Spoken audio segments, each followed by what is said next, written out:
Let's break it down. Donald Trump has just announced what he calls a total and complete blockade on all sanctioned oil tankers going in and out of Venezuela. Caracas is answering with one message: nothing to see here, exports are still moving. On paper, both can't be true at the same time, so what's really going on? I'm Imran, a Middle East-based analyst who follows energy, economics, and geopolitics.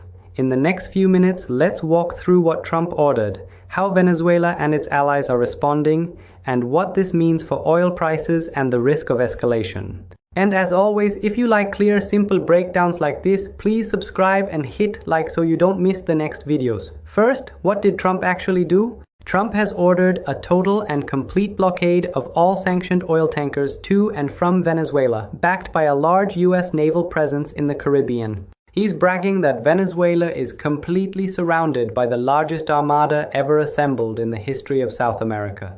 This comes just a week after US troops dramatically seized a sanctioned tanker that left Venezuela with over 1 million barrels of crude. So this isn't just sanctions on paper anymore. It's the use of military power to enforce those sanctions at sea, boarding ships, blocking movements, and turning the water around Venezuela into a pressure tool against Nicolas Maduro. Second, how is Venezuela responding on the surface? Publicly, Caracas is trying to project calm and control. State oil company PDVSA insists that crude and byproduct exports continue normally, and that tankers linked to its operations are sailing with full security.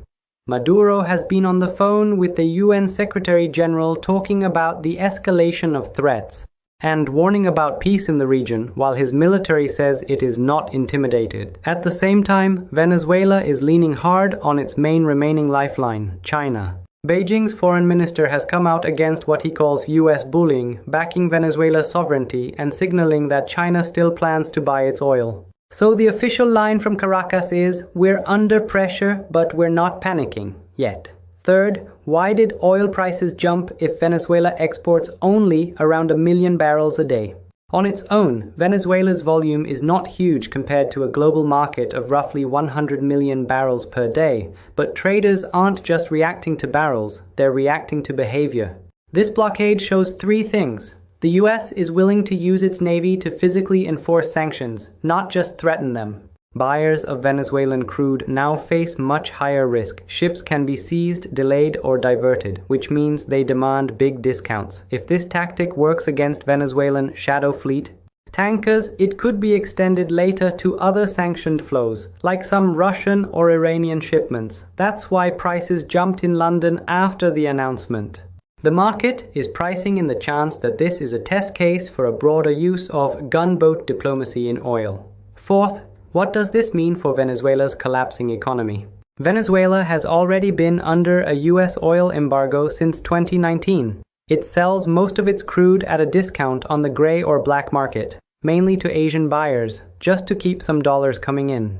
Production has fallen from over 3 million barrels a day in the early 2000s to about 1 million today. If the blockade actually bites, even if exports don't go to zero, it can still force even deeper discounts on every barrel that moves, increase delays and shipping costs eating into what little margin is left. Push an already fragile economy closer to the edge, with more poverty and more incentive for people to leave the country. Trump's goal is to weaken domestic support for Maduro. But squeezing a government that hard almost always means ordinary people feel the pain first. Finally, the bigger picture, why this is more than just Venezuela. You now have 3 layers. A US president using the Navy and embargoes to squeeze a hostile regime and send a message to other sanctioned exporters. A Venezuelan leadership that believes anti-drug operations and oil seizures are a cover for regime change. Major regional players like Mexico's president calling out the UN for being nowhere to be seen and warning about bloodshed if this escalates. And behind it all, a global oil market watching to see whether this stays a local blockade or becomes a template for something wider. Let's break it down one last time. Venezuela says its tankers are still sailing normally, but Trump has just raised the stakes by putting military muscle behind sanctions. That threatens a crucial lifeline for a collapsing economy, rattles oil traders far beyond Caracas, and opens the door to a much more dangerous game where shipping lanes become battlegrounds for pressure and power. I'm Imran. This is Imran Breaks It Down. If you found this helpful, please subscribe, like the video, and share it with a friend who follows oil and global politics. And tell me in the comments, do you think this blockade stays limited to Venezuela, or is it a test run for something bigger? We'll keep breaking it down together.